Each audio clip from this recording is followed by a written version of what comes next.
inspiring profiles. Each and every story you tell gets us closer to people who have the power to bring in change and make a difference. We'll be telling you the full story behind the name. Today we have one of the most renowned names in Egypt in his field. He's Dr. Amr Abbasi. Let's enjoy the man and get close to see how he's doing in his career.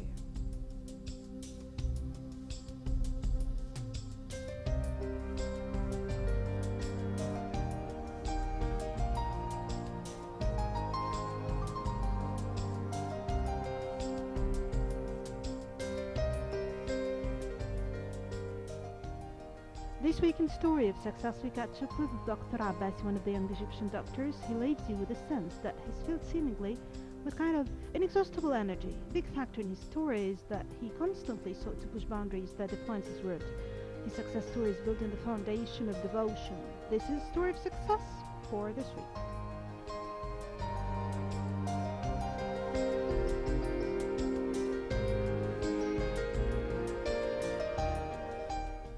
Find out if doctors can do well fighting for national products. Landmines beside being a threat to the life and safety of individuals, landmines in Egypt pose a severe challenge to economic development efforts. Over the past decades, the gravity of this problem has unfolded as landmines have caused the death or injury of thousands of people in western deserts, Sinai and Suez Canal zones.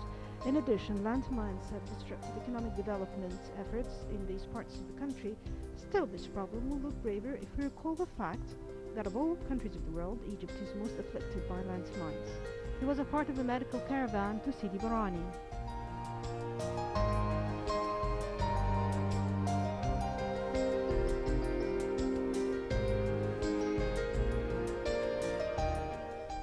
Plus, mobile phones, do they have any kind of negative impact on babies? He decided to step in and do some research, and these are the results.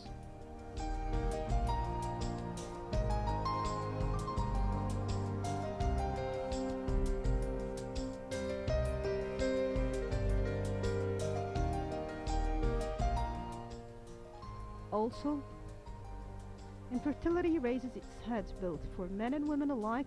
His take on how lifestyles can be part of the cure. Let's get started.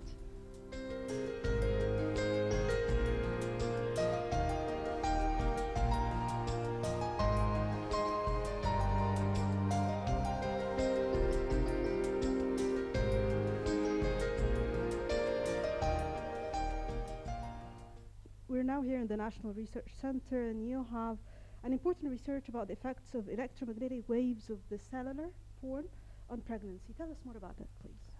Bismillah ar-Rahman ar-Rahim. First, I would like to welcome you here in the National Research Center. I'm very honored to be on your prestigious show.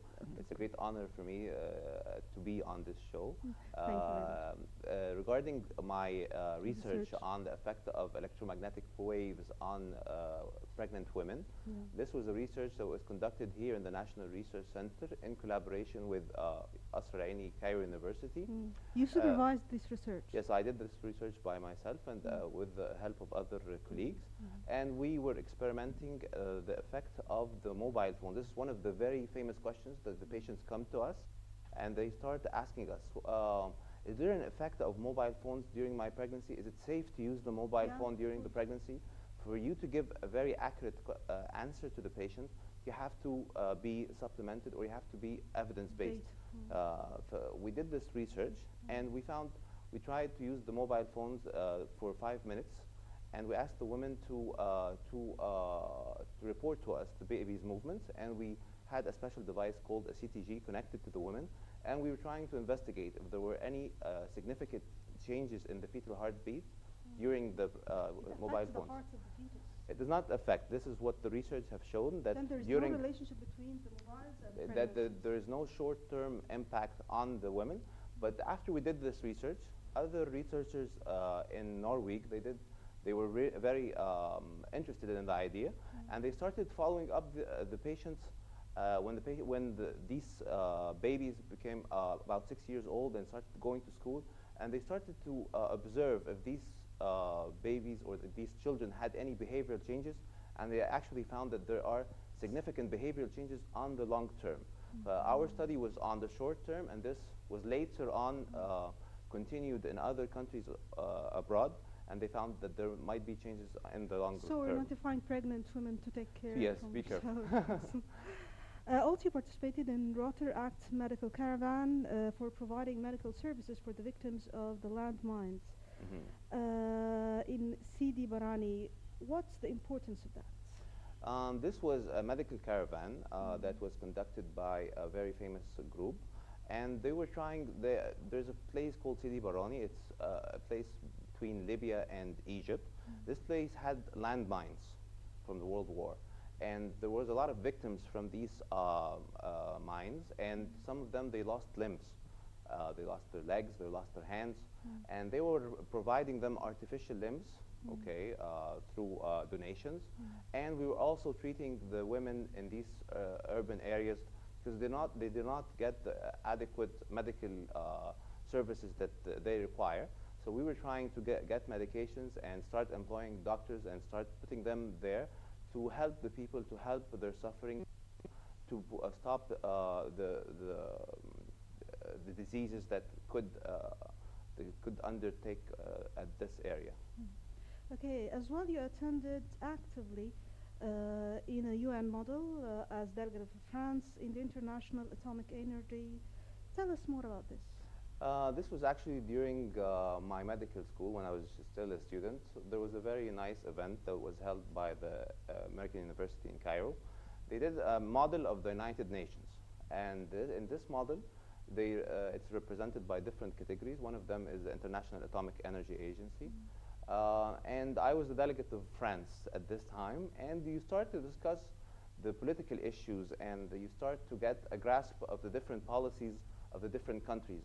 And you learn to interact with people from all over the world, because at this event you have people coming, students coming in from all over the world.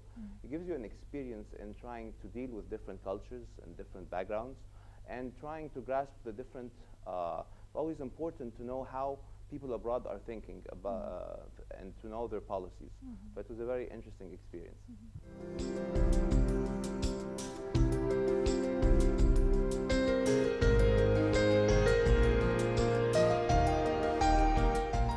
Now we'll talk history a little bit. Why did you join Faculty of Medicine at the beginning?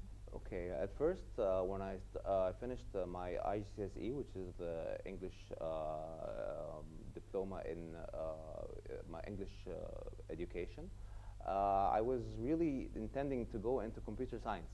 And this was my main aim, and I started actually working as a web designer. I created web pages, and this was very interesting for me because the internet was something was quite new at the time, and it was very compelling for me. And I started to design web pages, and I started to become very professional in the HTML and the computer science. And then why I did thought, you make this turn? and then I discovered that I'm a people person. I like to interact with people. If I started if I entered computer science, I would always be interacting with the computer. I won't be, yes, I won't be enjoying the interacting with people and listening to them, which is something that I really enjoy. I decided to go into medicine, and at first, medical school is quite, the first couple of years, it's more theoretical than clinical. And this was a great disappointment for me in the beginning. I thought that, oh my God, all of this is just books, and just you have to start studying and memorizing and then go to the exam. There was not this doctor-patient interaction, which is quite important for me. But later on in medicine, after the third year of medicine, you start to interact with patients, and you start to learn diseases, and you start to follow up the patients. And this was the part that I really enjoyed, because I enjoy seeing how grateful the patient is for your hard work and for your strive to make them feel better. For me, was very satisfying. And then towards the end of the medical school, you come to a decision, what are you going to choose, your specialty? And this, of course, took a lot of time and a lot of thinking. Yes, a lot of thinking. It was not an easy decision to think about it, but to be stuck with the ladies all the way. Okay.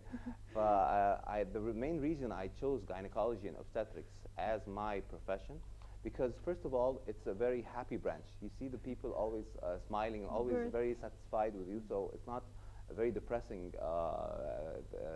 It's not a very depressing career. It also has a lot to do with ultrasound, which was I was very interested in. You employ the ultrasound during the antenatal visits and during the visits of the patients to your clinic. Also, it has a lot of very compelling surgeries, whether laparoscopic surgeries.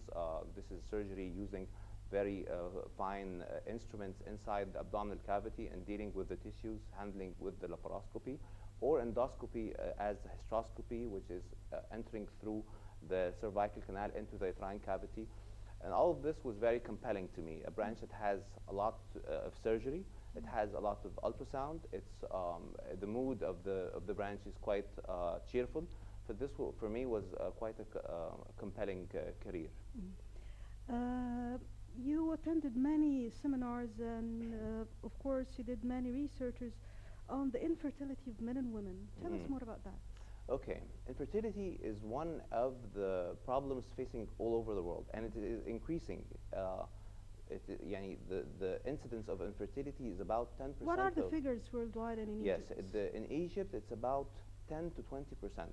So this is not a small issue. It's a very important issue, because out of every 10 women or every 10 couples, you might find one or two that have a problem with conceiving. This is a major problem. This is why I was very interested in conducting research and attending workshops all over the world in order to try to give the patients or to deliver the best quality service to the patients here in Egypt and abroad. I'm one of the very few doctors here in Egypt that provide the patients with a 4D gynecological ultrasound. This means that we visualize the whole uterine cavity. Yes, we visualize the uterus and the fallopian tubes and the ovaries in order to try to very accurately find or diagnose the problem that is causing the infertility. Also, I'm one of the doctors that use assisted reproductive techniques such as ICSI or IVF, which is a technique that we use to stimulate the ovaries and to help the patients conceive and to help to end their struggle for conceiving.